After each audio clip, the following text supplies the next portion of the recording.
Okay, in today's video, I'm going to talk about conversion tracking as it has to do with Google. Same thing applies with Facebook, Bing, or any other place that you're running online ads. Just how accurate is Google's or any other places PPC advertising native conversion tracking in the first place? So the reason why I kind of phrase it like that is because I know a lot of people are scratching their head and wondering just how accurate the tracking is. You know, trust, and for good reason. You shouldn't always trust just blindly any business partner. You can do a little bit of due diligence and just double check and verify. Make sure for yourself, things check out. One of the ways that you do that for your business is if you're running ads, you look at your sales, you look at your conversion tracking that you set up in your account, if you did it, of course. You try to match up and see, is it accurate so I can actually rely my business decisions, or more accurately, in this case, it's should I rely on my adjustments in my ad account, which is what 90% of getting results on pay-per-click advertising is about, is the data that you have in your account on conversions or whatever conversions that you set up, leads or sales, what have you. Is it accurate so I can make accurate decisions here? But of course you have the whole second thing, which is, am I actually getting a return, and does this ad justify the cost, and should I put the marketing budget somewhere else? I'm going to go through kind of what I've seen, working on 100 plus accounts, setting 100 plus conversion tracking setups for e-commerce, non-e-commerce, expensive products, cheap products, B2B, firms, and pretty much everything that you can think of. Lawyers, just to throw a random one out there. Conversion tracking, how well it works, what you can use it for, what you can't. And so, like normal on my videos here, I go through a short list of things that the need to knows for doing conversion tracking for yourself, and so you can avoid all the pitfalls that I ultimately had to learn over the last 15 years doing this for myself, for businesses I ran, and then also for clients that we manage here at Guaranteed PPC. So first thing on the list here that I'd like you to know, so there's a kind of a flow here, and I'll read it just as it sits, so because it spells out very well what the limitations, or what you can or should use conversion tracking for when you do pay-per-click advertising. The smaller the purchase price, the less the normal sales cycle window happens to be. And when I say that, that means the time of from the time that somebody clicks to the time that they purchase, which for every business is a little different.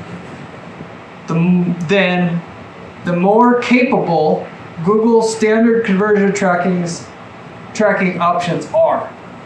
So what that means is, so first of all, the higher cost of your product or service that you're selling, that's going to directly correlate with the length of the sales cycle window, or again, how long it takes for somebody to decide to purchase, whether that's because they're looking at competitors, whether they're, there's more anxiety there, so they have to think about it, they have to do research, whatever. Google's, as well as Facebook's and Bing's or any other place, is supposed to do conversion tracking through using what is known as a cookie. A cookie actually is something that gets installed in the user's web browser, Chrome, if you use Chrome, Safari, whatever, so that when you click on the ad, you initially the person gets to your site. There's something that Google itself, because Google's code is on your website, it downloads to their computer, so that, and through the browser, so that when you come back to the website later on, Google recognizes you as the same person as the person who came there before, and that happens through Google keeping in their database a history and a serial number, if you will, of every single person that clicks on any other ads forever.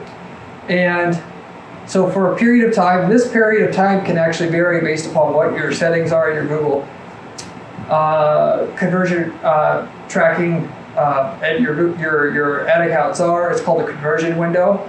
Could be, most people do 30 days, some people do 90, you can do up to 90 days on Google. It varies at some of the other places. Facebook, it's 30.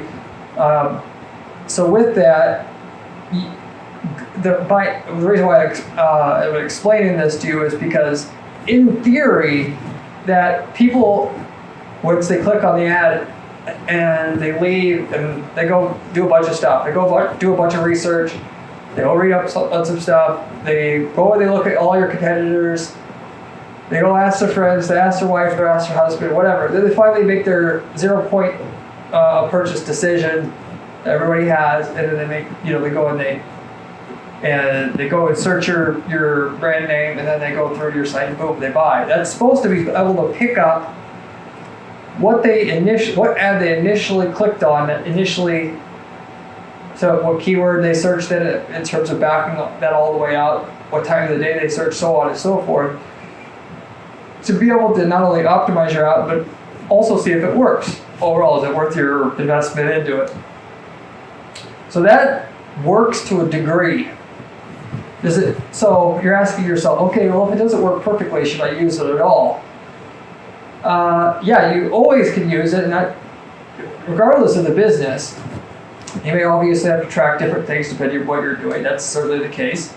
But the amount that it's off is off pretty consistently over wide periods of time. And the more, though, getting back to what we were saying here, the more that your product sells for, the more data you're going to lose because it's less reliable the longer the sales cycle window is.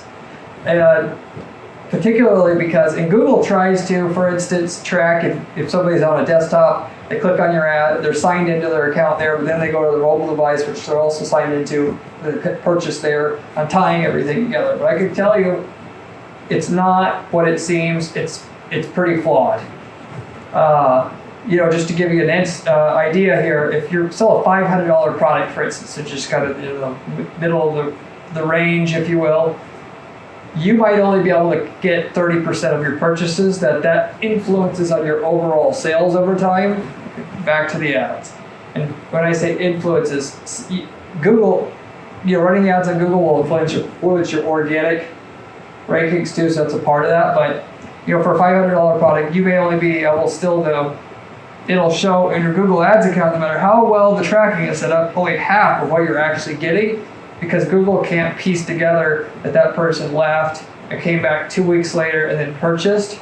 There's all kinds of reasons for that. I won't go into every single one, but a lot of times people, they delete their cookies on their computer, or their computer doesn't accept cookies, or they're using a browser that doesn't allows you to accept cookies. So there's a lot of, I won't, again, don't go into all the reasons, but there's a lot of reasons why that doesn't work.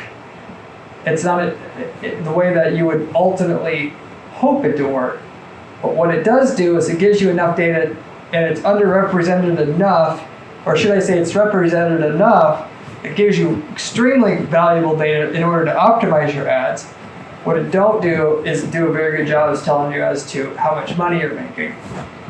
And so, again, if you're selling it, well, let's just say if you're selling a $100 or $200 product, for the most part, you might get 70+% of people, the people that are influenced by the ad and then buy, to be able to be shown in the Google Ads account.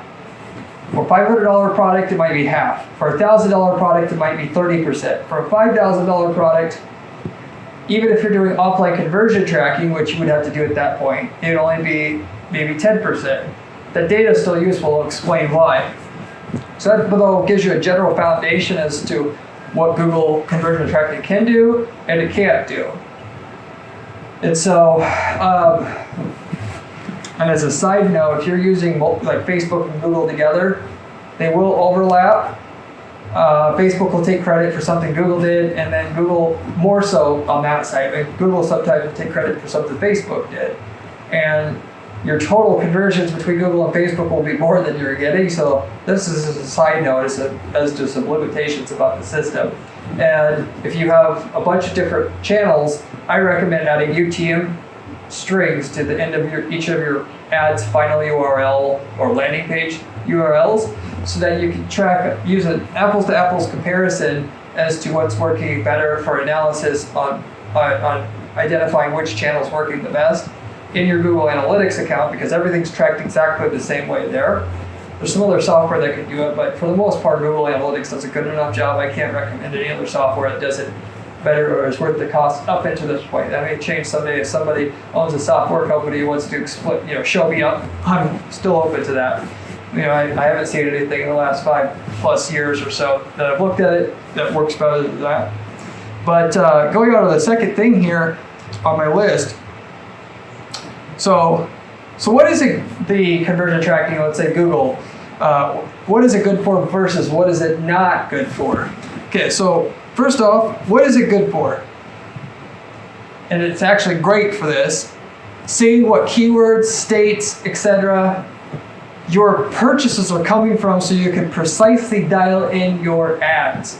So that means if you want to know how to get the big time results out of your ads and build up an account starting from teeny tiny $1,000 a month budget now to spending $100,000 a month 5 years from now, recycling 50% of the revenue back into your account, and all that it takes is, of course, you need good creative and all that, and set that up, spend adequate time on that end of it. But beyond that, you feed in conversion data to your account, and you would do what is called bid adjustments using a bid adjustment formula, which I've talked about on some of my other videos, to identify what you should be paying for a visitor that types in keyword A versus keyword B, but also when the user is from state A versus state B, or is in the top 10% of income demographics in your state or area or country or whatever, versus another state, or is a parent versus not a parent, these are all things that you can actually do inside Google. Whether they're on device, a mobile device or desktop device, whether they're searching during the daytime hours versus night, whether they're searching on Friday versus Saturday, whether they're searching, just, not that this is a big one that I usually do, but an e-commerce, usually purchases come in on the first, second, and third more so than at the end of the month, because people all live paycheck to paycheck, if you will, spend everything they got. So you feed that conversion data in there, and even though it's misrepresented by a certain amount, whether that's 30% or 50 or 80, you still, it'll be very consistent over large periods of time as to how understated that conversion tracking is, but it won't be skewed to one place to another for the most part. And so whatever it is understated, it's consistent enough that you can rely on it to make your bid adjustments and dial in very, very precise bids as to what one keyword is worth versus another, or one device is worth over another, or what one state is worth over another, or one gender is worth over another. Using the bid adjustment formulas to statistically dial in those bids so that you're getting every single penny of value out of every keyword in your space that works, and knowing that a keyword a lot of times won't work if you don't do any sub-drilling down on as to the people that type in that keyword, whether that, for instance, they have been on your site before or not, or they're a customer or not already, or whether that person's been is a male versus female, and so on and so forth. So where it won't be profitable at its surface, when you weed out the 80% of the demographics and psychographics of the users that search for that particular keyword, it is profitable at an 8 to 1 or 10 to 1 return.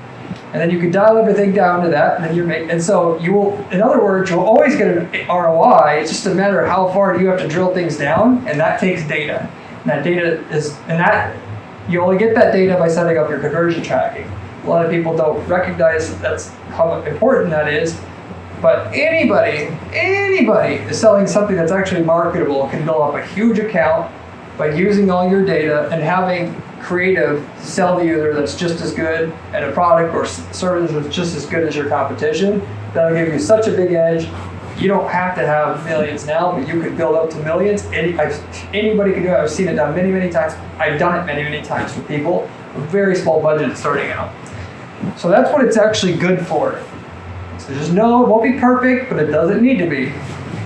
What it's bad at. Actually save the overall return / percentages out of your account and add budget to justify its cost. So in other words, if you want to know, are you getting your money's worth out of Google ads or Bing ads or Facebook ads, do not use the native conversion tracking inside these ad platforms in it itself. I have arguments with clients sometimes, I'll admit. The ads are working. Look, your sales are going up as a whole. You were averaging 100 grand a month in cart sales. We've been running a $5,000 ad budget, and now your cart sales are averaging 130 grand a month. You didn't just, this is tied together. And some people just absolutely fight you to death to prove otherwise, that is not the result of that. And I'm open to, see alternate theories and all that. I'm just saying, I know enough that one of the other things you should be able to see as an outcome of your ads, and more so should be your focus, if you're not you're selling a low-cost product like I was talking before, almost all your orders are going to go very soon after the click, so you can track them all. You watch your overall sales, and you should be able to come up with a ratio of ad spend you're willing to invest to total sales at any given time, so that when you hit the ratio, then you can then up the budget and then up the revenue target for your overall business, and just keep going up until you've built up an account that gets you to 20, 30 times where you're at today with your current sales revenue for your company. And so that you're not going to be able to see through the conversion tracking itself. Just don't rely on that. For some businesses, you might be able to rely a lot on it, but just overall, just forget about seeing if the ads work overall. If you can't track sales revenue, then again, you track your overall sales in your CRM, whatever you have, and be able to baseline it. Go back 3 years, by month, and put it into a spreadsheet. What your ad budget was for your ads going back 3 years for each one of those months, and your overall sales for each one of those months, and the overall, sales and ROI that you had for the year of the last 3 years there. And then as you go to it, you should be able to then create a control group and a test group. The test being, you're going to raise your ad spend through a competent ad manager who knows how to utilize the ad spend best, or in a way that's profitable without necessarily having to see that in their ad count, because they just understand the dynamics of what works with running ads, like I do. Going to toot my own horn, and then see the sales go up.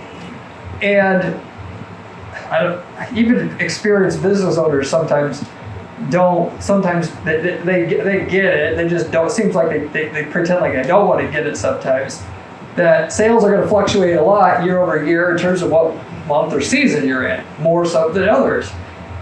That your sales for that month is higher than your previous 2 years, and with, at a greater ROI, a ratio of the ad spend to the sales.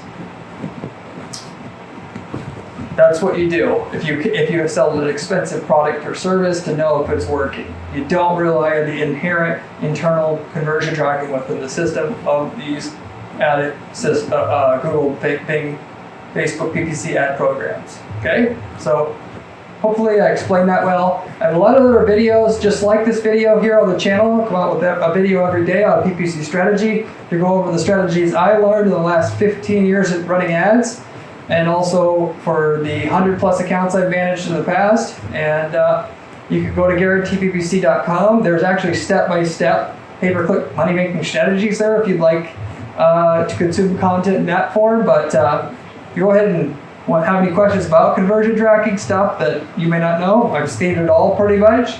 Stuff that you want to track that you may just not know how. Want to know if it's possible? Leave a comment. I will do my best to try to help you out. And other than that, I hope you like the video, and you subscribe and you watch the next videos as they come out, so you can become a master at PPC like me.